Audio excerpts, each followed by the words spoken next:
নমস্কার বন্ধুগণ, welcome back to motor redefined. আমি আপনাদের হোস্ট অ্যান্ড দোস্ত অরিন্দম ঘোষ। আর ফাইনালি আজকে আপনাদের জন্য নিয়ে চলে এসেছি all new 2025 TVS Raider 125 ABS model. Title thumbnail থেকে আপনারা অলরেডি বুঝে নিয়েছেন, ভিডিওতে আজকে আপনাদের সাথে এই বাইকটার একটা ডিটেল রাইড রিভিউ শেয়ার করবো। কিন্তু শুধুমাত্র রাইড এক্সপিরিয়েন্স নিয়ে অনেক কিছু কোম্পানি আপডেট দিয়েছে। কী কী আপডেট এসেছে সেটা আপনাদের বলবো, with feature, specification, price and mileage, so that video end পর্যন্ত যেন আপনাদের কাছে একটা ক্লিয়ার আইডিয়া থাকে আফটার অল দিস আপডেটস যেটা এখন কোম্পানি এখানে দিয়েছে। যদি আপনি এই বাইকটাকে 125 সিসি হিসাবে কেনার প্ল্যান করে থাকেন, তাহলে কতটা ঠিক হবে এই বাইকটা আপনাদের জন্য কেনা।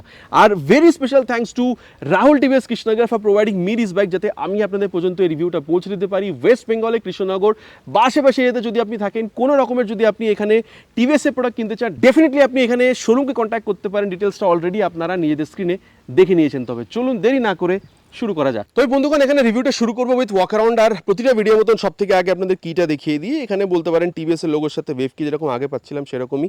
এবার বুঝতে পারছেন অলরেডি এখানে বৃষ্টি হয়ে গেছে। আর টাইম দেখুন মোটামুটি 4:45 মতো বাজে। আর তারপরে দেখুন ওপরে পুরো মেঘ হয়ে আছে। আমি যেহেতু ব্রাইটনেসটা বাড়িয়ে রেখেছি সেজন্য হয়তো আপনারা খুব একটা বুঝতে পারছেন না, কিন্তু পুরোপুরি এখানে অন্ধকার হয়ে আছে। এবার কিটা কিন্তু আগের মতনই, এখানে কোনো রকমের কোনো চেঞ্জ হয়নি। যেরকম আগে আমরা রেডার সিরিজে দেখেছি মোটামুটি কিন্তু সেরকমই পাচ্ছি, কিন্তু এখানে 4 থেকে 5টা বড় চেঞ্জ হয়েছে। সেটা কি কি চলুন সব থেকে প্রথমে সেটা দেখে নিই। আর সব থেকে প্রথমে আপনাদেরকে আমি কালারটার ব্যাপারে বলি। দেখুন আগেও আমরা রেড কালার দেখেছি, কিন্তু এখন এখানে যদি আপনি দেখেন এই ট্যাঙ্কে আপনি এখানে নতুন বলতে পারেন এখানে একটা স্টিকারিং দেখতে পাচ্ছেন। তারপর এখানে যদি দেখেন আইগো অ্যাসিস্টের স্টিকারিং আসছে, এই স্টিকারিংটা আপনারা আগেও দেখেছেন।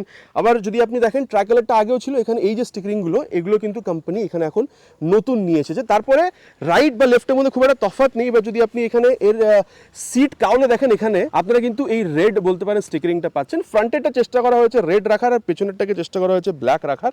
আর একটা ব্যাপার, আইগো অ্যাসিস্ট মডেল রেখেছিলাম red wheel and black wheel, এখানেও কিন্তু আমরা ব্যাপারটা ওই রকমই দেখতে পাচ্ছি। সো কালার কিন্তু ডেফিনেটলি আপনি এখানে একটা চেঞ্জ পাচ্ছেন। এখনকার জন্য কিন্তু মার্কেটে আপনি রেড কালারটাই পাবেন, হয়তো আগে আরও কালার ভেরিয়েন্ট আসবে এখানে এই সিঙ্গেল চ্যানেল এবিএস এর এই মডেলটাতে। এবারে সিঙ্গেল চ্যানেল এবিএস বলছি, তাহলে চলুন ফ্রন্ট এখানে সেকশন থেকে শুরু করা যাক যে চেঞ্জ কী কী হয়েছে।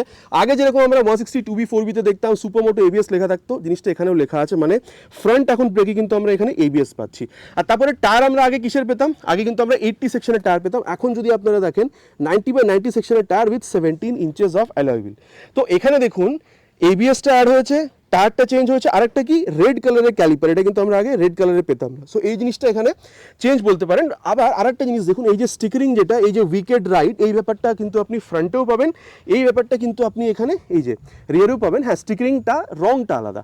আচ্ছা, এরপরে আমরা এখানে যদি দেখি তো 200 mm এখানে আপনি এখানে বলতে পারেন এই যে পেটেল ডিজাইনের ডিসটা যেরকম আপনারা আগে পাছেতে পেতেন, ওই জিনিসটা কিন্তু আপনারা এখানেও এখন দেখতে পেয়ে যাবেন। তার সাথে রেড কালারের বলতে পারেন এখানে এই যে ব্রেক ডিস্ক সেটা এসেছে। তারপরে টায়ার আমরা আগে কত পেতাম, আমরা 100 পেতাম, কিন্তু এখন দেখুন 110/80 সেকশনের টায়ার পাচ্ছি with 17 inches of alloy wheel. So এই কিছু মোটামুটি বলতে পারেন এখানে চেঞ্জ হয়েছে। তার বাদে যদি দেখেন ওই আইগো অ্যাসিস্টের যে বলতে পারেন যে মিটার কনসোলটা তো আপনারা আগেও দেখেছেন, সো ওটাকে আমি এখানে চেঞ্জ হিসেবে ধরছি না। আচ্ছা, এই চেঞ্জগুলোর জন্য প্রাইস তো ডেফিনেটলি বাড়া উচিত। আপনাদের বলে দিই, আগে আইগো অ্যাসিস্ট যে মডেলটা ছিল তার থেকে মোটামুটি 4-5 হাজার টাকা আপনারা এখানে বেশি এখন পে করবেন। এবারে প্রাইসের ব্যাপারটা ডিসকাস করবো, কিন্তু তার আগে আপনাদের বলে দিই আমরা ওভারঅল এখানে কী কী পাচ্ছি। কিটা অন করলে কিন্তু আমরা আগেও দেখেছি বলতে পারেন এখানে এই যে এলইডি ডিআরএল, তারপরে যে এখানে আমরা ইগনিশনটাকে অন করছি, ঠিক আছে, হাই বিম লো বিম পাস লাইট আছে এখানে, হাই বিম লো বিম আর পাস লাইটটা এখানে কিন্তু আমরা অপারেট করতে পারছি। আর এটাকে এখনও কিন্তু এখান থেকে অফ করতে হবে, কিল সুইচ কোম্পানি এখনও দেয়নি।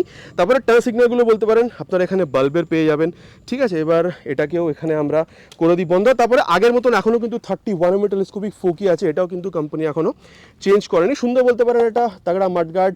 তারের ব্যাপারটা বলেছি, ঠিক আছে, এখানে আপনারা এবিএস পাচ্ছেন সেটাও বলেছি। ফ্রন্টে আগের মতনই কিন্তু এখন বলতে পারেন যে এখানে 240mm এই যে পেটেল ডিজাইনের ডিসপ্লে এটা আপনারা পাবেন।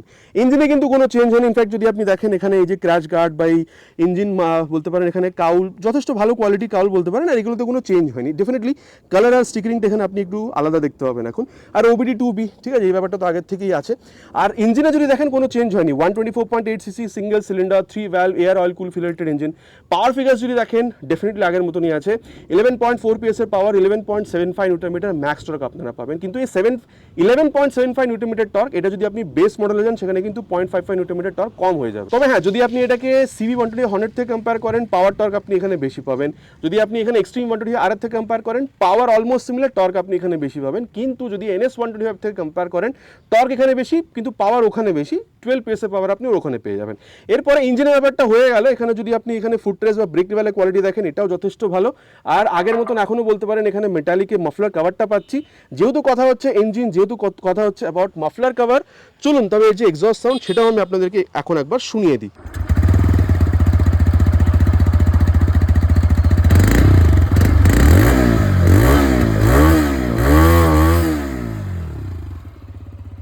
দেখুন আওয়াজের চেঞ্জ তো কিছু হয়নি, 3 ভ্যালভের ইঞ্জিন, আমার যথেষ্ট ভালো লাগে আওয়াজটা। আপনাদের কীরকম লেগেছে নিচে কিন্তু কমেন্ট করে জানাতে প্লিজ ভুলবেন না। তারপরে রিয়ার পোর্শনে যদি দেখেন টেল ল্যাম্পটা কিন্তু আগের মতনই আছে। আর আপনাদেরকে আরেকটা জিনিস দেখায়, এখন কিন্তু গ্ল্যামার এক্সেও আমরা ব্যাপারটা পাচ্ছি, মানে আগে এখানে পেয়েছি আর কি, তারপরে গ্ল্যামার এক্সের ব্যাপারটা গেছে।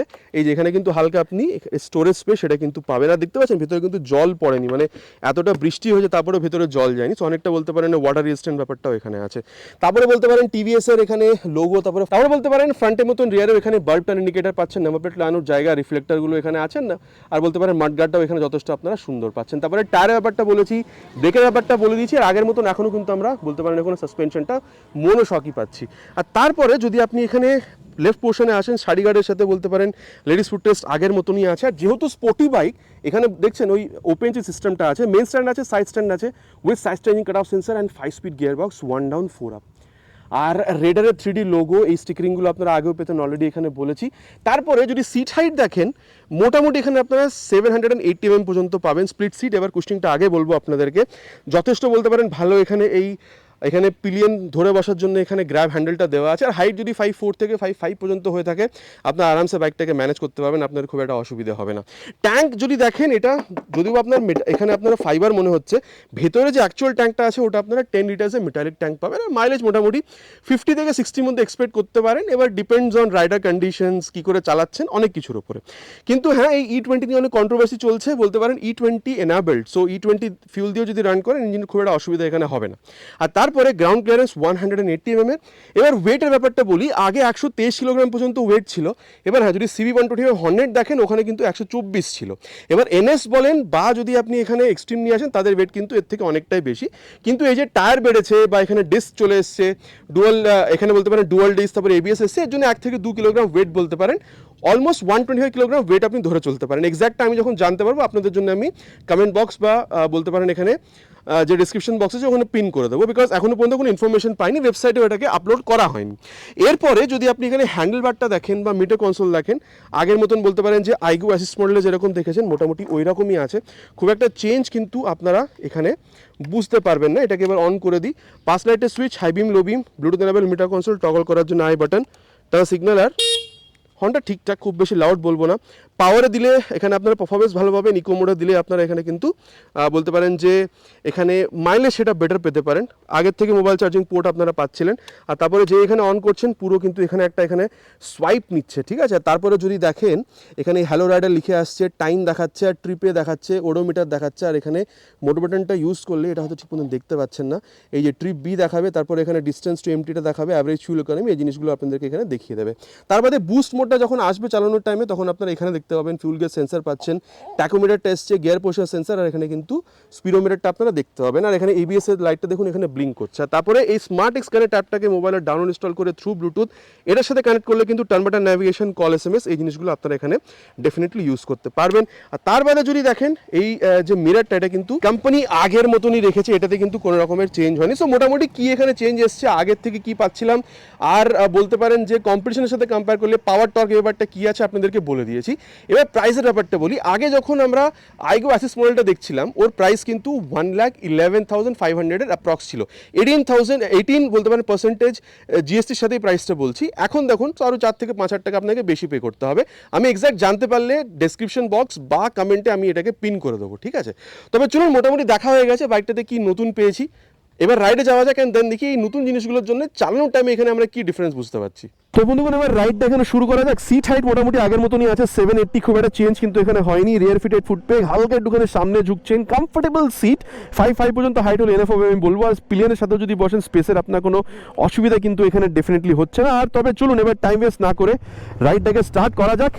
এগুলো কিন্তু আগের মতনই আছে, এমন কিছু চেঞ্জ কিন্তু আপনি এখানে বুঝতে পারছেন না, ঠিক আছে। এরগোনমিক্স যে ব্যাপারটা, আর এই যে first gear, second gear, third gear, দেখুন আমি বলবো অ্যাক্সিলারেশনের ব্যাপারটা না, আগে আমরা অ্যাক্সিলারেশন টেস্ট করব, তারপরে কথা হবে। কিন্তু আমি এই জিনিসটা বলতে পারি যে আপনি যদি ক্লাচ দেখেন আগের মতনই আছে, খুব একটা যে সফট হয়েছে তাও না, হার্ড তাও না, মিড সাইডে, ঠিক আছে। আর যদি গিয়ার শিফটিং দেখেন, হালকা একটু এফোর্ট কিন্তু আপনাকে আপ বা ডাউন করার জন্য কিন্তু এখানে দিতে হচ্ছে, ঠিক আছে। আর দেখুন, আমি বলবো আগেও কিন্তু আমরা আইগো অ্যাসিস্ট মডেলে, আপনাকে আমি ফুটেজটা এখানে দেখিয়ে দিচ্ছি, আগেও কিন্তু আমরা ওই থ্রটল দিলে, ঠিক আছে, একটু বেশি যদি আপনি থ্রটল রেসপন্স চাচ্ছিলেন, ওখানে জন্য বুস্ট মোডটা ছিল, এখানেও ব্যাপারটা সেমই আছে, কোনো ডিফারেন্স আপনারা কিন্তু এখানে পাবেন না। ওখানেও ওই বুস্ট মোডটা পাচ্ছিলেন, এখানেও কিন্তু আপনারা বুস্ট মোডটা পাবেন। আমি আপনাদের আগের যে বলতে পারেন ফুটেজটা ওটাই দেখিয়েছি, বিকজ এখন এখানে খুব বেশি টানার কিন্তু পসিবল নয়, ঠিক আছে। আর দেখুন, ওই বুস্ট মোড আসার জন্য যদি আপনি সিটি রাইড করেন, তাহলে হালকা যদি আপনার একটু থ্রটল এক্সপিরিয়েন্সটা বেটার প্রয়োজন হয়, কুইক থ্রটল রেসপন্স প্রয়োজন হয়, তাহলে কিন্তু আপনি সেটা পেয়ে যেতে পারেন, কোনো একটা অসুবিধা আপনার হবে না। আর এবার চলুন, তবে থ্রটল রেসপন্সের ব্যাপারে কথা হচ্ছে, গিয়ার, ঠিক আছে, ক্লাচের ব্যাপারে কথা হচ্ছে, তবে এবার যাওয়া যাক এর রাইড, এবার এর অ্যাক্সিলারেশন টেস্টটা দেখা যাক যে কতটা ভালো আপনি এখানে এক্সপিরিয়েন্স পাচ্ছেন, কতটা ডিফারেন্ট পাচ্ছেন আগের থেকে। Will start with 3 horns already on power mode. Let's see how far can we go.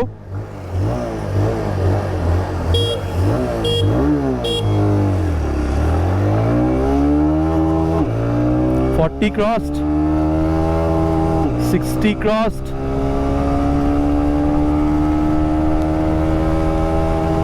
crossed 80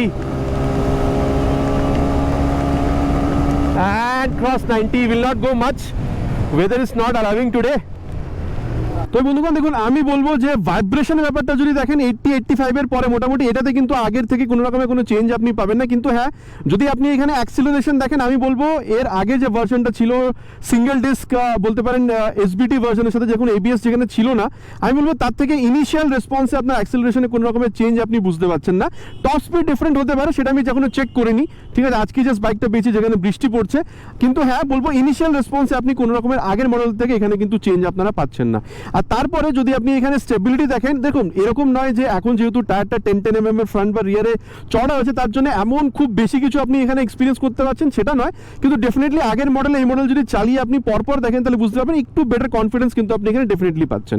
তারপরে আমি বলবো, যদি কমফোর্টেবল ক্রুজিং স্পিড দেখেন 80-85 পর্যন্তই রাখুন, বিকজ তারপরে হালকা একটু যে ওই ভাইব্রেশন হ্যান্ডেল বার হোক বা ফুট পেগ হোক, এখানে কিন্তু আপনি বুঝতে পারবেন। আর মাইলেজ মোটামুটি বলেছি 50 থেকে 60 পর্যন্ত কিন্তু আপনারা এখানে এক্সপেক্ট করতে পারেন। তবে বন্ধুগণ, এখানে এখন অনেকটা জোরে বৃষ্টি হচ্ছে, আমি খুব একটা দাঁড়াতে এখানে চাইছি না। তবে ইন্টেলিগো সিস্টেম এখানেও পাবেন, যেরকম আগে ইন্টেলিগো অ্যাসিস্ট মডেলটাতে পাচ্ছিলেন। আগে একটা ফুটেজ আমি অলরেডি রেকর্ড করে রেখেছি, অনেকবার টেস্ট করেছি, ওখানে টেস্ট ফুটেজ আমি আপনাদেরকে এখানে এখন দেখিয়ে দিচ্ছি। ধরুন সামনে এখানে রেড লাইট আছে, ঠিক আছে, মানে আপনি ট্রাফিকে দাঁড়িয়ে আছেন, ধরুন আপনি নিউট্রালে আছেন, ঠিক আছে। এবার দেখুন গাড়িটা, এই যে ইন্টেলিগোটা কিন্তু এখানে ব্লিঙ্ক করছে। এবার দেখুন গাড়িটা আপনি বন্ধ হয়ে গেছে। এবার চালু করতে হলে কী করতে হবে, থ্রটলটা ব্রিপ করে আপনাকে ছেড়ে দিতে হবে যদি গিয়ারে থাকেন, ঠিক আছে। আচ্ছা, এবার আপনি যে এটাকে থ্রটল ব্রিপ করে ছেড়ে দিয়েছেন, আর তারপরে আমি আবার এটাকে এখানে কিন্তু চালাতে পারছি। এবার চলুন, তবে এর যে ব্রেক সেটা আপনার সাথে কথা বলা যাক। মোটামুটি এটাকে নিয়ে যাবো 60-এর কাছাকাছি, তারপরে এটাকে এখানে ব্রেক প্রেস করে দেখবো কীরকম রেসপন্স আসছে। পেছনে তো কেউ নেই। আর 64-এ গিয়ে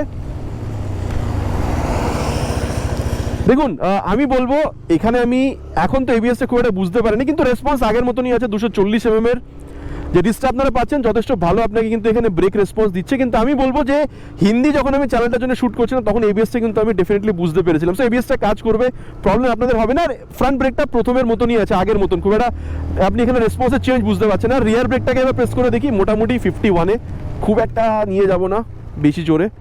এই যে দেখুন, রিয়ারে এখন মোটামুটি 200 mm ডিস্ক আপনি পাচ্ছেন, তাও পেটেল ডিস্ক। কিন্তু হ্যাঁ বলবো, এই রিয়ার ব্রেকটা প্রেস করলে বলতে পারেন প্রোগ্রেসিভ নেচারেরই আছে, হালকা একটু স্পিড স্লো ডাউন হচ্ছে, তার থেকে এমন খুব বেশি বেটার রেসপন্স কিছু নয়। কিন্তু ডেফিনেটলি আগের থেকে একটু বেটার রেসপন্স আপনি পাবেন, যেখানে আগে 130 mm ড্রাম ব্রেক ছিল। আর চলুন, তবে পেছনে কেউ নেই দেখে নিয়েছি। এবার রিয়ারের সাথে সাথে ফ্রন্ট ব্রেকটাকে দেখা যাক। এই যে রিয়ারের সাথে সাথে ফ্রন্ট ব্রেক অন 54। দেখুন, আমি বলবো ওভারঅল রেসপন্স যদি দেখেন মোটামুটি আগের মতনই আছে। কিন্তু আবার বলবো, আগে যখন আমি হিন্দির চ্যানেলের জন্য আমি শ্যুট করছিলাম, তখন দুবার ব্রেক করার সময় কিন্তু এবিএসটা আমি বুঝতে পেরেছিলাম। সো এবিএসটা ডেফিনেটলি কাজ করবে, সেটার জন্য আপনাদের কোনো চাপ নেওয়ার কোনো প্রয়োজন নেই। আর তারপরে যদি আপনাদের আমি বলি অ্যাবাউট সাসপেনশন, তাহলে সেটাও কিন্তু আগের মতনই আছে। যদি ফ্রন্ট বা রিয়ার কথা বলা হয়, তাহলে অন দ্য মিড সাইড, খুব বেশি সফট না, খুব বেশি হার্ড না, ঠিক আছে। সো দেখুন, হাই স্পিড, টপ স্পিড বা ছোটোখাটো কর্নারিং আপনি করতে পারেন, ছোটোখাটো গাড্ডা অ্যাবজর্ব করে নেবে। কিন্তু বেশি গাড্ডাতে গেলে তখন কিন্তু আবার আপনি ওই জার্কটা কিন্তু বুঝতে পারবেন। এটা আগের মতনই আছে, এটাতে কোনো ডিফারেন্স হয়নি। ইনফ্যাক্ট যখন এরকম করছেন না, গাড়িটা কিন্তু আপনার কথা শুনছে, এদিক ওদিক পালিয়ে যাচ্ছে না, কন্ট্রোল লুজ করছে না। আর ওয়েটও যদি দেখেন 1-2 কিলোগ্রাম যদি বেড়েও থাকে তার জন্য এমন কিছু ওয়েটের ডিফারেন্স আপনি এখানে বুঝতে পারছেন না। আর তারপরে যদি দেখেন রিয়ার ভিউ মিরর যথেষ্ট ভালো রিয়ার ভিউ দিচ্ছে, Speedo auto taco gear position sensor এই জিনিসগুলো কিন্তু আপনারা এখানে যথেষ্ট ভালোভাবে পাচ্ছেন। ব্লুটুথ কানেক্টিভিটি আছে, মোবাইল চার্জিং পোর্ট আছে। দেখুন 125 সিসি বাইক হিসেবে ডেলি রাইডে তো আপনি এটাকে ইউজ করবেনই, কিন্তু আমি বলবো যদি আপনি সিটি রাইডেও বাদেও যদি কখনো প্লেনের সাথেও মুড হয়ে যায় এরকম ছোটোখাটো রাইডে বেরোনোর জন্য, তাহলেও বেরোতে পারেন, খুব একটা অসুবিধা হবে না। আর আমি বলে দিই ব্রেকিংয়ে আপনি চেঞ্জ খুব একটা বুঝবেন না, কিন্তু ডেফিনেটলি এটা বেটার, আপনি কনফিডেন্স পাবেন। আর অ্যাক্সিলারেশনে খুব একটা ইনিশিয়ালি আপনি কিন্তু এখানে চেঞ্জ বুঝতে পারছেন না। এটাই ছিল এবার একটা রাইড রিভিউ, আগের থেকে কি তফাৎ সেটাও বলে দিলাম। চলুন তবে যাওয়া যাক এর এবার কনক্লুশন দেন দেখি এই কম্পিটিশনে যদি বাইকটাকে দেখা হয় তাহলে অন্যর সাথে কম্পেয়ার করলে এই বাইকটা কেনা আপনাদের জন্য কতটা ঠিক হতে পারে। তাই বন্ধুগণ এবার কনক্লুশনের ব্যাপারটা কথা বলা যাক, কতটা কেনা ঠিক হবে। আর দেখুন বৃষ্টি কিন্তু নিরন্তর পড়ছে, ঠিক আছে। দেখুন আমার মনে হয় যদি প্রাইস দেখেন NS 125 বা CB 120 হর্নেটের থেকে অনেকটাই কম, ওখানে মোটামুটি 1,24,000 থেকে 27 পর্যন্ত পে করছিলেন। আর এখানে যদি আপনি কম্পেয়ার করেন উইথ এক্সট্রিম 125 আর মোটামুটি সেম প্রাইস পয়েন্টে, হয়তো এক্সট্রিম কোনো ইন্ডিয়ান স্টেটে সেম প্রাইস বা একটু হয়তো বেশি 1-2 হাজার টাকা হয়তো আপনি ওখানে বেশি পে করছেন। আর আমি এখনও বলবো যদি আপনি এক্সট্রিমে যান, একটু যদি বেড়ে টপ স্পিড চান, এক্সট্রিম এখনও ভালো বাইক, কিন্তু যদি এখানে আসেন আমার মনে হয় আপনার ডুয়াল ডিস্ক, যেটা কিন্তু এখন কোনো বাইকে নেই, এক্সট্রিম হোক বলতে পারেন CB 125 হর্নেট বা NS হোক, এখানে কিন্তু এখন কোম্পানি দিয়ে দিয়েছে। আর ABS এখানে চলে এসছে। আমার মনে হয় ভালো আপনার সেফটি, ভালো mileage, Bluetooth connectivity, turn by turn navigation, call SMS, মাইলেজও আপনার ভালো চাই, আর রেডারের আওয়াজ আপনার ভালো লাগছে। আর যদি রেডের উপর ভরসা থেকে থাকে, ভরসাটা থাকা উচিত, বিকজ যথেষ্ট ভালো পারফর্ম করছে এই বাইকটা যবে থেকে মার্কেটে এসছে। আমার মনে হয় এই সব জিনিসগুলোর জন্য, যেরকম ভালো পারফরমেন্স, ভালো মাইলেজ, বেটার সেফটি, এই জিনিসগুলোর জন্য আমার মনে হয় আপনি কিন্তু বাজেট যদি 1,15,20,000 মধ্যে হয়ে থাকে, আপনার কিন্তু এই রেডার 125টাও একটা ভালো চয়েস আপনার জন্য 125 সিসিতে হতে পারে। তবে এবার আপনি কি ভাবছেন 125 সিসিতে গ্ল্যামার এক্স কিনবেন নাকি এক্সট্রিম কিনবেন, নাকি আপনি CB 120 হর্নেট কিনবেন নাকি NS কিনবেন, নিচে কিন্তু জানাতে প্লিজ ভুলবেন না। আপনি কি ভাবছেন আফটার দিস রিভিউ? আশা করছি ভিডিওটা আপনাদের ভালো লেগেছে। বৃষ্টি কিন্তু অলরেডি পড়ছে। ভালো লেগে থাকলে প্লিজ ভিডিওতে একটি লাইক, আর চ্যানেলে যদি প্রথমবার এসে থাকেন সাবস্ক্রাইব করে বেল বাটনটা অল হিট করতে ভুলবেন না। আগেন ইটস মাই রিকোয়েস্ট, খুব তাড়াতাড়ি আপনার সাথে দেখা হবে এরকমই একটা ভিডিওতে বাইক বা স্কুটারের সাথে। Till then ride safe and জয় হিন্দ।